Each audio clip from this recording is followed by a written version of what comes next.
आज हम करेंगे स्टेट लेजिस्लेचर, राज्य विधानमंडल। अब तक हमने सेंट्रल लेजिस्लेचर किया था, संसद पार्लियामेंट की थी, लोकसभा राज्यसभा। आज राज्य विधानमंडल और थोड़ा सा इसमें डिस्क्रिप्शन राज्य विधान परिषद के बारे में भी है। तो ये जैसे मेरे पास पुरानी बुक थी, मैंने उसमें से इसकी पीडीएफ बनाई थी, आप अपनी बुक में देख लेना ये ध्यान से। वर्तमान में भारत में 28 स्टेट्स हैं और 28 स्टेट्स में भी केंद्र की तरह विधानसभा का, विधानमंडल का द्विस्तरीय प्रारूप को संविधान ने मान्यता दी है। लेकिन सभी स्टेट्स में 2 सदन नहीं है। 28 राज्यों में से सिर्फ 6 राज्यों में 2 सदन है। इसमें जो जम्मू कश्मीर मेंशन है वो जम्मू कश्मीर में नहीं है, तेलंगाना में है। वो 6 राज्य सबको अच्छे से याद होने चाहिए: उत्तर प्रदेश, बिहार, महाराष्ट्र, कर्नाटक, आंध्र प्रदेश, तेलंगाना।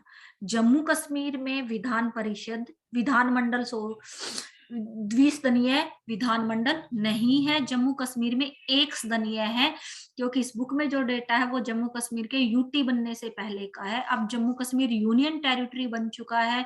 उसमें से 2 केंद्र शासित प्रदेश बने हैं, एक जम्मू एंड कश्मीर और एक लद्दाख, जिसमें से लद्दाख में विधानसभा नहीं है।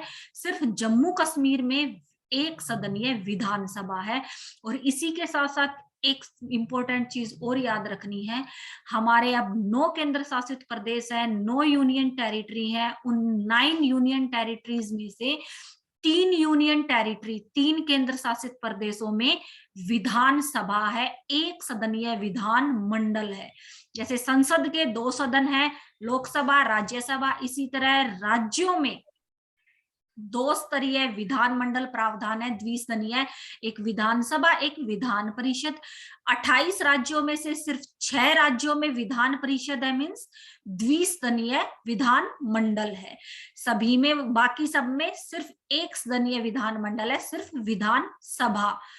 7 यूनियन टेरिटरी, 9 यूनियन टेरिटरी है, 9 केंद्र शासित प्रदेश है, उनमें से सिर्फ 3 केंद्र शासित प्रदेशों में विधान मंडल है। विधान परिषद किसी भी केंद्र शासित प्रदेश में नहीं है। और वो 3 केंद्र शासित प्रदेश जिनमें विधान मंडल है वो है दिल्ली, पुदुचेरी और जम्मू कश्मीर। जम्मू कश्मीर के केंद्र शासित प्रदेश बनने के बाद अब तक विधानसभा के इलेक्शन नहीं हुए हैं, लेकिन वहां प्रावधान है, वहां विधानसभा बनेगी। अब आते हैं विधानसभा के गठन पे। तो अनुच्छेद 170, आर्टिकल 170 के अंतर्गत संविधान के माध्यम से ही, संविधान में ही वर्णित है कि राज्यों के लिए विधानसभा का गठन किया जाएगा। लेकिन विधानसभा की सदस्य संख्या सब राज्यों में एक समान नहीं है। उसका प्रावधान संविधान में है कि किसी भी राज्य की विधानसभा में सदस्यों की संख्या 500 से अधिक नहीं होगी और 60 से कम नहीं होगी। क्योंकि कुछ राज्य जैसे उत्तर प्रदेश है, महाराष्ट्र है, बिहार बड़े राज्य हैं, राजस्थान है, जबकि कुछ गोवा, सिक्किम जैसे छोटे राज्य भी हैं। तो बड़े राज्यों में 500 से ज्यादा सदस्य संख्या नहीं होगी और छोटों में 60 से कम नहीं होगी। और ये प्रावधान 1971 की जनगणना के आधार पर जो कृषिमन आयोग गठित किया गया था, 2026 तक का प्रावधान है कि नेक्स्ट जनगणना तब तक होगी, तब जो सीटों का रिजर्वेशन कैटेगरी और जो प्रावधान परिवर्तित किया जाएगा, तब तक यही सदस्य संख्या निर्धारित है। उसके बाद आपको सभी स्टेट्स की विधानसभा सदस्य संख्या याद करने की जरूरत नहीं है, आपको अपने स्टेट की पता होनी चाहिए। हरियाणा में विधानसभा सदस्य संख्या कितनी है? 90 है, 90 सदस्य हैं हरियाणा में विधानसभा के। अब इन सदस्यों का चुनाव, इलेक्शन कैसे चुने जाते हैं? जैसे लोकसभा के सदस्य चुने जाते हैं एज इट इज, विधानसभा लोकसभा जैसी होती है और विधान परिषद राज्यसभा जैसी होती है। तो राज्य विधानसभा के सदस्यों का चुनाव राज्यों के मतदाता वयस्क मताधिकार के आधार पर, प्रत्यक्ष और गुप्त मतदान प्रणाली के आधार पर करते हैं कि 18 साल और उससे अधिक जिसकी एज हो जाती है वो विधानसभा चुनाव में वोट डाल सकता है। अब इसमें एक प्रावधान है कि जो योग्यता का प्रावधान लेकिन जो आता है, उस योग्यता में विधानसभा सदस्य की वही लोकसभा का सदस्य बनने के लिए जो एज चाहिए वही विधानसभा का सदस्य बनने के लिए चाहिए। एज इट इज बहुत सिमिलरिटी है। भारत का नागरिक हो 25 वर्ष हो, लोकसभा का सदस्य बनने के लिए भी 25 वर्ष ही होनी चाहिए। भारत सरकार या राज्य सरकार के अधीन लाभ के पद पर ना हो, पागल दिवालिया अपराधी ना हो, संसद द्वारा निर्धारित की गई योग्यताएं, राज्य की मतदाता सूची में उसका नाम होनी चाहिए। संसद द्वारा निश्चित की गई योग्यताएं कौन कौन सी हैं? किसी अपराध में उसको सजा नहीं मिली हो, उसके घर में शौचालय का प्रबंध हो, बिजली बिल उसने जमा कर रखा हो, किसी भी तरह का कोई भी ऋण उस पर बकाया ना हो, या आर्थिक दंड उसको कभी प्राप्त ना हुआ हो। फिर राज्य विधानमंडल का सदस्य चुनने के लिए उम्मीदवार को 10,000 रुपए जमानत राशि जमा करवानी पड़ती है, जिसको डिपॉजिट मनी बोलते हैं। और अनुसूचित जाति और जनजाति के सदस्य को 5,000 रुपए जमा करवाने पड़ते हैं। उसी तरह नॉमिनेशन के लिए जो किसी भी राजनीतिक दल, पंजीकृत राजनीतिक दल का उम्मीदवार है, उसको नामांकन के लिए एक मतदाता की आवश्यकता होती है, जो उसकी एक तरह से श्योरिटी लेता है, गारंटर जो होता है। जबकि निर्दलीय उम्मीदवार को 10 मतदाताओं की आवश्यकता होती है अपना नामांकन प्रस्तावित करवाने के लिए। लोकसभा में भी यही प्रावधान है। व्यक्ति ने अपने किसी भी राष्ट्रीय स्मारक, राष्ट्रीय ध्वज, किसी का अपमान ना किया हो, ये सब योग्यता में वर्णित है। फिर आती है कि उच्चतम न्यायालय ने किसी भी निर्णय में उम्मीदवार को अपना नामांकन भरते समय 5 सूचनाएं देनी होती हैं उच्चतम न्यायालय को। वो सूचनाएं क्या हैं? कि उम्मीदवार किसी भी आपराधिक मामले में दोषी नहीं है, किसी तरह की सजा जुर्माना नहीं मिला है, नामांकन पत्र भरने के 6 महीने पहले तक किसी भी अपराध से संबंधित लंबित मुकदमा नहीं है, उम्मीदवार अपनी पत्नी या पति या आश्रितों की संपत्ति इत्यादि का ब्यौरा देता है, साथ ही साथ अपनी देनदारी या उस पर कोई बैंक का टैक्स है या कोई भी देनदारी है बाकी है नहीं है उसका ब्यौरा, और उम्मीदवार की शैक्षिक योग्यता। लेकिन शैक्षिक योग्यता सिर्फ पंचायती सत्र पर ही निर्धारित की गई है।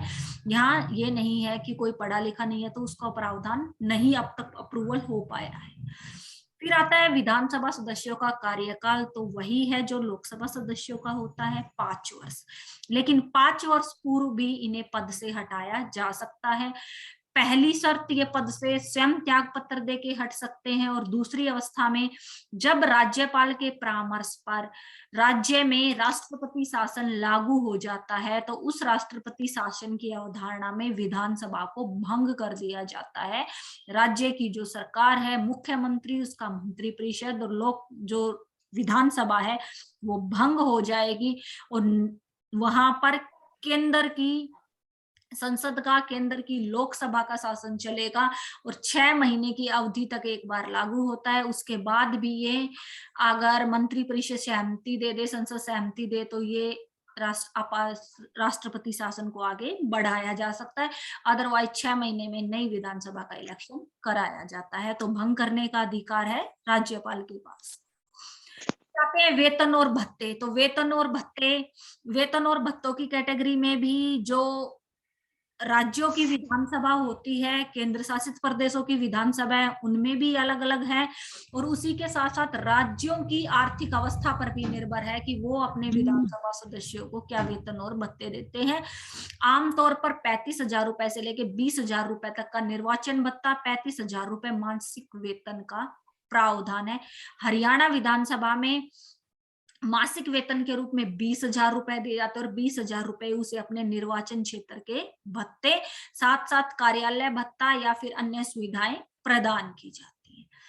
अब है कि विधानसभा के अधिवेशन के लिए गणपूर्ति कितनी होनी चाहिए। तो विधानसभा, राज्यपाल जब भी चाहे राज्य के विधानमंडल, जिसमें विधानसभा, विधान परिषद दोनों का अधिवेशन बुला सकता है। एक वर्ष में कम से कम 2 अधिवेशन होने चाहिए, उन अधिवेशनों के बीच 6 महीने से अधिक का अंतर नहीं होना चाहिए। और अधिवेशन की गणपूर्ति के लिए सदस्य संख्या जैसी लोकसभा की चाहिए। टोटल सदस्य संख्या का 10वां भाग अगर उपस्थित है, कि 10 टोटल सदस्य संख्या के 10 सदस्य, अगर 100 सदस्य संख्या है तो 10 सदस्य अगर उपस्थित है तो गणपूर्ति समझी जाती है, विधानसभा की बैठक या अधिवेशन बुलाया जा सकता है। अब है विधानसभा के पदाधिकारी। तो विधानसभा की जब प्रथम बैठक होती है तो उसी में से विधानसभा सदस्य अपने लिए एक अध्यक्ष और उपाध्यक्ष का चुनाव करते हैं, जो उसकी सभी बैठकों की अध्यक्षता करता है। जैसे लोकसभा के स्पीकर की अवस्था होती है, वही विधानसभा के पदाधिकारी की अवस्था होती है। उसकी अनुपस्थिति में जो उपाध्यक्ष होता है वो बैठकों की अध्यक्षता करता है। तो हरियाणा के लेजिस्लेटिव असेंबली का पदाधिकारी, आपको सिर्फ हरियाणा के लेजिस्लेटिव असेंबली के पदाधिकारी को ही याद रखना है। और वो कौन है, बताएगा कोई स्टूडेंट?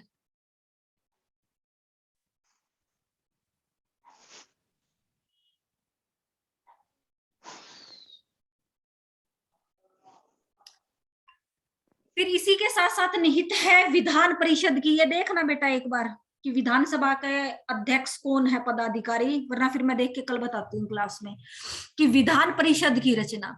तो विधान परिषद की रचना यहाँ तक थी। विधानसभा और विधान परिषद दोनों को अच्छे से डिफरेंशिएट करके आपको ध्यान रखना है। विधान परिषद वर्तमान में 28 राज्य हैं, उनमें से सिर्फ 6 राज्यों में विधान परिषद है। और विधान परिषद किसी भी राज्य में खत्म करना या फिर बनाना उस राज्य की मर्जी पर डिपेंड करता है, लेकिन बनाता कौन है? संसद।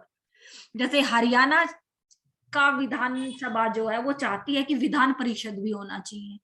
तो विधानसभा बहुमत से प्रस्ताव पारित करके, विशेष बहुमत 2/3 बहुमत से प्रस्ताव पारित करके संसद के पास भेजेगी।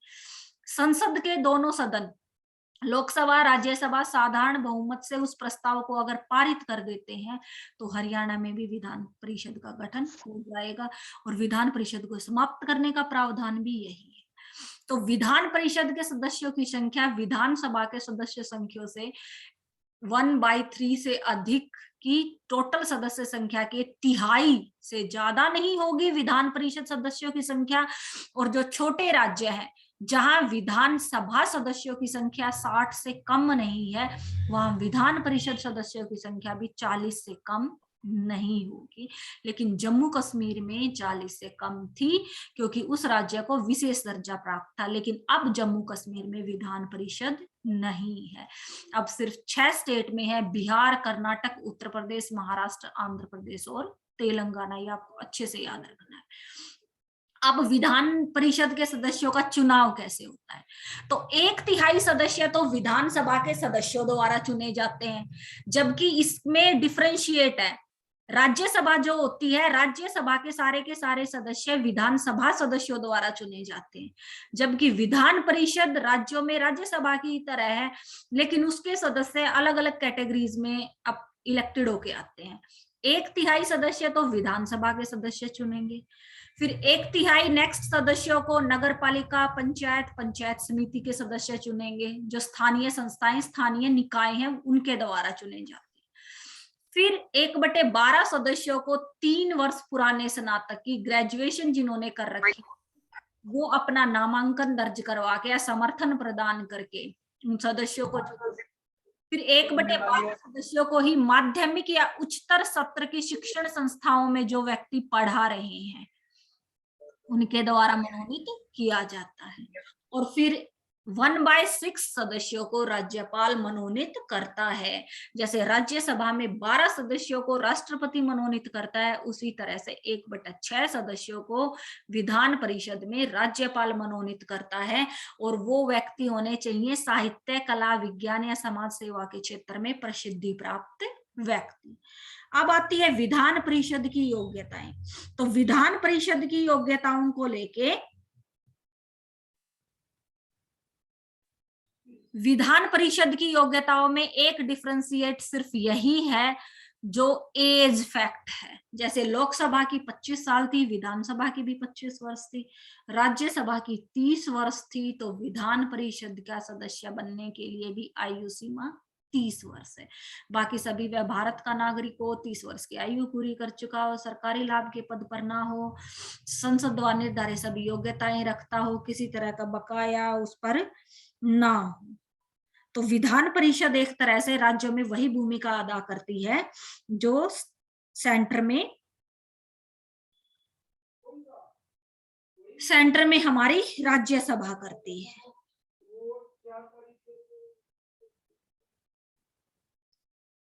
फिर आता है कार्यकाल। तो विधान परिषद राज्यसभा की तरह एक स्थायी सदन है, इसको कभी भंग नहीं किया जा सकता, और इसका कार्यकाल भी होता है राज्यसभा की तरह 6 वर्ष। और इसके 1/3 सदस्य, स्थायी सदन कैसे है, 1/3 सदस्य प्रति 2 वर्ष में अवकाश ग्रहण कर लेते हैं, मीन्स उनका कार्यकाल पूरा हो जाता है और उनकी जगह नए सदस्यों को अपॉइंट कर लिया जाता है। फिर है पदाधिकारी। तो विधानसभा का ये राज्यसभा से अलग है, क्योंकि राज्यसभा का पदाधिकारी कौन होता था, उपराष्ट्रपति। राज्यसभा अपने लिए सिर्फ उपाध्यक्ष, डिप्टी चेयरमैन या डिप्टी स्पीकर का चुनाव करती थी, जबकि विधान परिषद का एक पदाधिकारी और एक अध्यक्ष, एक उपाध्यक्ष होता है, जिसको विधान परिषद के सदस्य अपने में से ही चुनते हैं।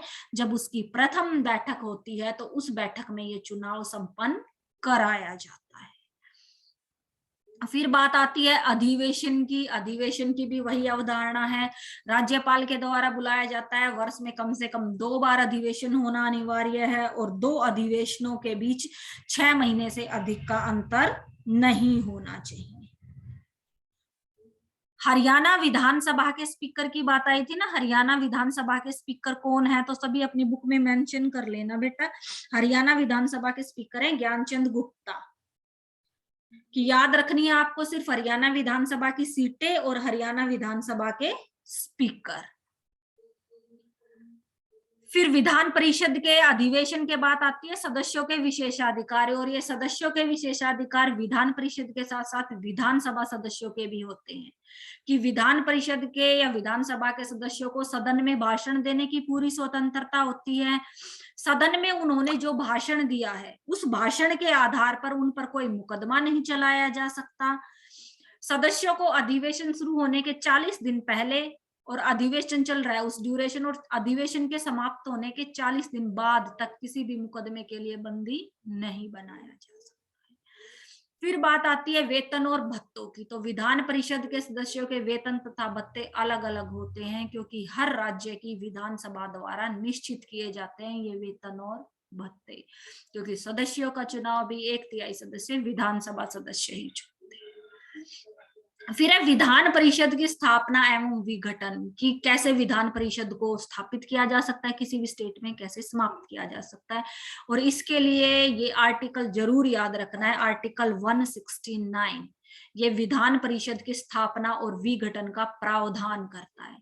इसके तहत विधानसभा में विशेष बहुमत से, विशेष बहुमत का मतलब है उपस्थित और मतदान करने वाले सदस्यों के 2/3 बहुमत से विधानसभा प्रस्ताव पारित करेगी कि वो विधान परिषद की स्थापना करना चाहते हैं, और इस विशेष बहुमत से पारित प्रस्ताव के साथ अपनी प्रार्थना संसद को भेजेगी, और संसद के दोनों सदनों में सामान्य बहुमत से जब वो प्रपोजल स्वीकार कर लिया जाएगा तो उस राज्य में विधान परिषद का निर्माण किया जाएगा। और इसी तरीके से विधान परिषद को समाप्त या विघटित भी इसी तरीके से किया जाता है। विधानसभा केंद्र को, संसद को प्रपोजल भेजेगी, विधान परिषद की भूमिका निरर्थक है, समाप्त करना चाहते हैं, और संसद की स्वीकृति से ही वो समाप्त होती है। जैसे कि 1985 में आंध्र प्रदेश में और 86 में तमिलनाडु में विधान परिषदों को समाप्त कर दिया गया था, लेकिन 90 में दोबारा से विधान परिषदों की समाप्ति के प्रावधान में पंजाब में विधान परिषद को समाप्त किया गया था इसी के तहत। अब आती है राज्य विधानमंडल की शक्तियां तथा अधिकार, और इन शक्तियां तथा अधिकारों में विधानसभा और विधान परिषद दोनों को समाहित करके लिखा गया है, जैसे हमने पहले किया था ना, संसद की शक्तियां तथा अधिकार। तो सबसे पहले है कानून संबंधी अधिकार, कि राज्य विधानमंडल राज्य सूची में वर्णित सभी विषयों पर कानून बनाने का अधिकार रखती है। उसी के साथ साथ संवर्ती सूची, कंक्रीट लिस्ट में जितने भी विषय हैं उन पर भी राज्य विधानमंडल कानून बना सकता है। लेकिन इसमें एक दोहरी अवधारणा है, यदि राज्य द्वारा निर्मित, राज्य और केंद्र के बीच संवर्ती सूची में जितने विषय हैं उसमें कानून बनाने से संबंधित विवाद हो जाता है, विरोध हो जाता है, तो केंद्र में संसद ने जो कानून बनाया है उसको मान्यता दी जाएगी समवर्ती सूची के विषय में। और दूसरी अवधारणा, राज्य सूची में जितने भी विषय हैं उस पर कानून बनाने का अधिकार राज्य विधानमंडल को है। लेकिन जब राष्ट्रपति शासन लगता है अनुच्छेद 356 के अंतर्गत या 352 के अंतर्गत राष्ट्रीय आपातकाल लगता है, तो उस दौरान राज्य सूची के सभी विषय संघ सूची में समाहित हो जाते हैं, संसद उनके लिए कानून बनाएगी। और एक प्रावधान था आर्टिकल 249 के तहत, 249 के तहत, कि राज्यसभा को ये लगे कि राज्य सूची में वर्णित ये विषय राष्ट्रीय महत्व का है, तो उस विषय को संसद को दे दिया जाता है कानून बनाने के लिए। ये 3 चीजें याद रखनी है बहुत अच्छे से।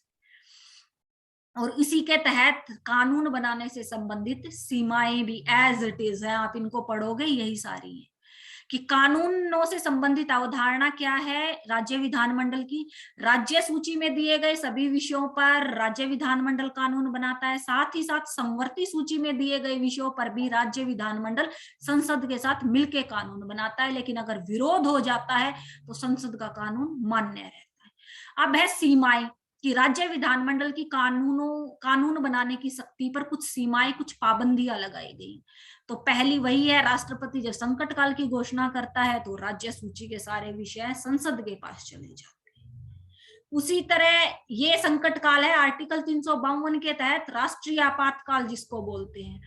फिर है संवैधानिक व्यवस्था 356 के अंतर्गत, जब राज्य में राष्ट्रपति शासन लगता है तब भी राज्य सूची के विषयों पर कानून बनाने का अधिकार संसद के पास आ जाता है।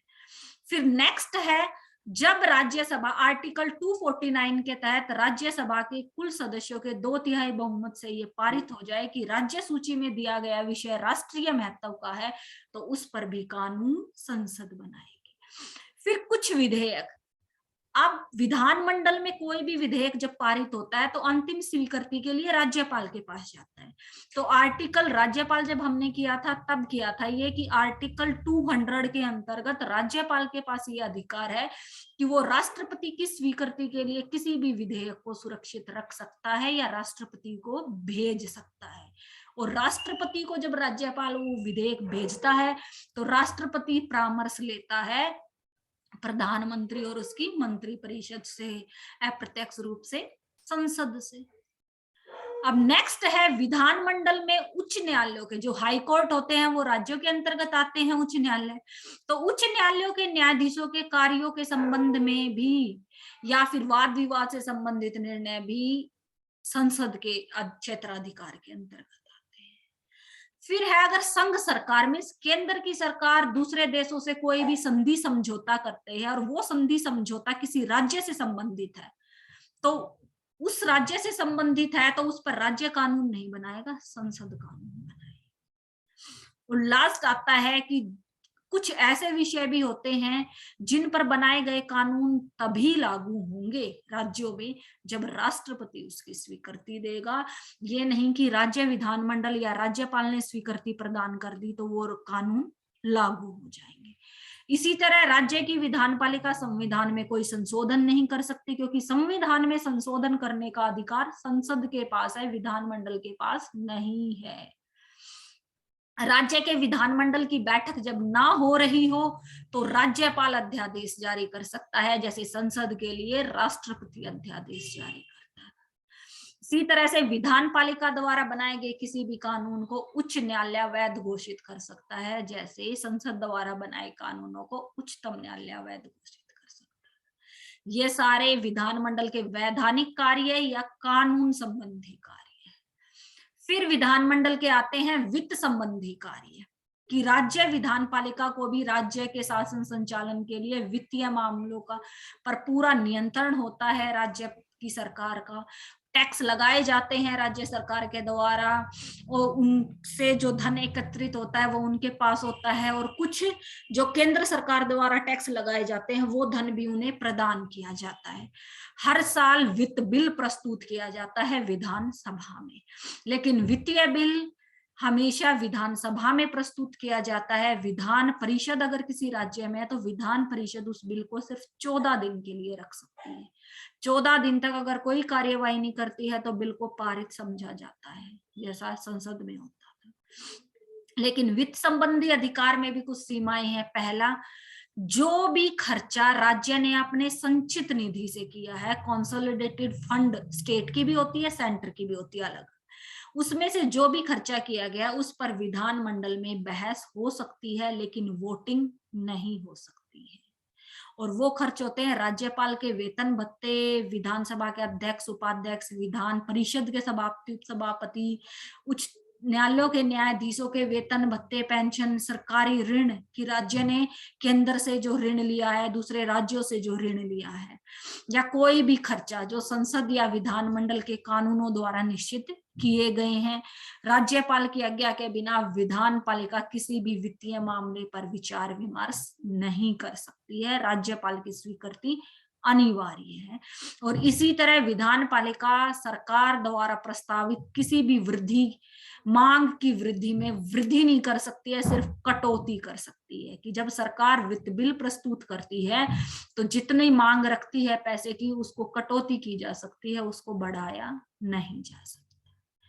अब आता है राज्य विधानमंडल की कार्यपालिका संबंधी शक्तियां।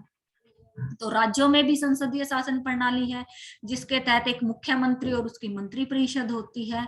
और जो मंत्री परिषद होती है वो विधानमंडल के निचले सदन में विधानसभा के प्रति उत्तरदायी होती है। जैसे प्रधानमंत्री और उसकी मंत्री परिषद लोकसभा के प्रति उत्तरदायी होते थे।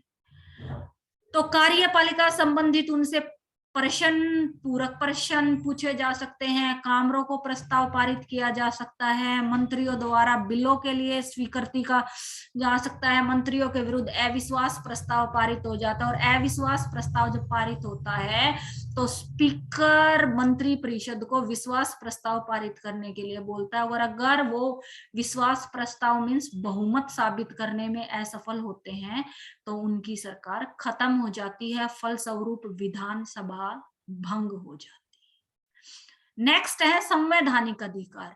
संवैधानिक अधिकारों में वो सारी शक्तियां आती हैं जिसके तहत भारतीय संविधान में संशोधन के 3 तरीके हैं। एक संसद द्वारा साधारण बहुमत से, एक संसद द्वारा विशेष बहुमत से मीन्स उपस्थित और मतदान करने वाले सदस्यों के 2/3 बहुमत से, और एक कुछ ऐसे विशेष विषय होते हैं जिनमें संशोधन के लिए आधे राज्यों की स्वीकृति चाहिए, और वो आधे राज्यों की स्वीकृति उन राज्यों की विधानमंडल देता है। कि राज्यों में चाहे विधानमंडल द्विस्तरीय है चाहे एक स्तरीय है, जिस राज्य से संबंधित वो संवैधानिक संशोधन है उसका विधानमंडल उसकी अनुमति दे, उस संवैधानिक संशोधन की प्रक्रिया में शामिल होता है। फिर आती है विधानमंडल की चुनाव संबंधी शक्तियां। तो चुनाव संबंधी शक्तियों में राज्य विधानमंडल राष्ट्रपति के चुनाव में हिस्सा लेते हैं, राज्यसभा सदस्यों के चुनाव में हिस्सा लेते हैं। उसी के साथ साथ विधानसभा सदस्य विधान परिषद के 1/3 सदस्यों को चुनते हैं। साथ ही साथ विधानसभा द्वारा किसी भी प्रस्ताव को संसद में कानूनों के रूप में पारित करवाने के लिए, या राज्य में विधान परिषद की स्थापना करनी है या विधान परिषद को भंग करना है, उसके लिए भी विधानसभा की स्वीकृति या बहुमत अनिवार्य है। अब कुछ अन्य कार्य दिए गए हैं विधानमंडल के। तो फर्स्ट है विधानसभा अपने 2/3 प्रस्ताव से विधानसभा की स्थापना या समाप्ति की घोषणा का प्रावधान संसद को कर सकती है। विधानसभा विधान परिषद के साथ मिलकर राज्य लोक सेवा आयोग की शक्तियों में वृद्धि कर सकती है। राज्य विधानमंडल का एक कंटिजेंसी फंड होता है जिस पर राज्यपाल का अधिकार होता है। फंड 2 प्रकार के हैं भारतीय संवैधानिक शासन प्रणाली के अंतर्गत, कंसोलिडेटेड संचित निधि और कंटिजेंसी आकस्मिक निधि। निधि कोष एक ही चीज बात होती है। जो सेंटर में संघ सरकार का है, जो संचित निधि वो उसमें से संसद कानून बना के पैसा खर्च करती है। आकस्मिक निधि पे राष्ट्रपति का अधिकार होता है। इसी तरह राज्यों का कंसोलिडेटेड फंड होता है, उस पे विधानमंडल का आधिपत्य होता है। और कंटिजेंसी आकस्मिक कोष पे राज्यपाल का अधिकार होता है, जिसको सिर्फ आकस्मिक आवश्यकता है, अचानक से कोई जरूरत होती है तभी खर्च किया जाता है। फिर राज्य की विधानसभा, विधान परिषद के किसी सदस्य के अगर विशेषाधिकार का उल्लंघन होता है तो दंड का प्रावधान भी किया गया है। नेक्स्ट, विधानसभा का कोई सदस्य सदन के अनुशासन को भंग नहीं कर सकता है। सदन की शांतिपूर्ण कार्यवाहियों का उत्तरदायित्व भी होता है और इसमें सबसे महत्वपूर्ण भूमिका निभाता है सदन का अध्यक्ष। फिर है विधानसभा विरोधी दल के नेता को मान्यता प्रदान करती है। जैसे लोकसभा में है, सत्ताधारी दल के बाद जिस दल को सबसे ज्यादा सीटें मिली होती हैं वो विरोधी दल होता है। यही प्रावधान विधानसभा में भी है। सत्ताधारी दल के बाद जिस दल को सबसे ज्यादा सीटें मिली हैं उसको विरोधी दल की भूमिका दी जाती है। पारंपरिक अवधारणा के तहत उसको 10 सीटें या फिर उसको 10% सीटें मिलनी अनिवार्य होती हैं, लेकिन वर्तमान स्वरूप में जो उसके बाद सेकंड जिस दल को सबसे ज्यादा सीटें मिली होती है उसको विरोधी दल के रूप में स्वीकृति प्रदान की जाती है। आज सिर्फ यही तक करेंगे कि विधानमंडल का स्वरूप क्या है, कि संविधान के अनुसार विधानमंडल द्विसदनीय विधानमंडल को अपनाया गया है जिसके 2 सदन हैं, विधानसभा और विधान परिषद। लेकिन भारत में सभी राज्यों में द्विसदनीय नहीं है, कुछ राज्यों में एक सदन है। सिर्फ 6 राज्य ही ऐसे हैं जहां पर द्विसदनीय विधानमंडल है, 2 सदन है विधानमंडल के, विधानसभा और विधान परिषद। वो 6 राज्य कौन से हैं वो आपको अच्छे से याद होने चाहिए। उत्तर प्रदेश, बिहार, कर्नाटक, महाराष्ट्र, आंध्र प्रदेश और तेलंगाना। बाकी सब में सिर्फ विधानसभा है। आपको विधानसभा सदस्य संख्या सिर्फ हरियाणा की याद रखने की जरूरत है। उसके बाद इनका चुनाव कैसे होता है, वेतन, भत्ते, कार्यकाल दोनों का अलग अलग है। बहुत सिमिलरिटी है लोकसभा और राज्यसभा के साथ इनकी। और शक्तियां और कार्य, शक्तियां और कार्यों में जो विधानमंडल है वो का जो संसद है उसकी अवहेलना नहीं कर सकता किसी भी तरीके से, और इसीलिए इसकी सारी कानूनी संबंधी कार्य, वित्तीय कार्य, संशोधन से संबंधित कार्य संसद के नियंत्रण में ही चलते हैं। तो यहां तक अगर किसी बच्चे को कोई कंफ्यूजन हो, कुछ समझ नहीं आया हो तो पूछो बेटा।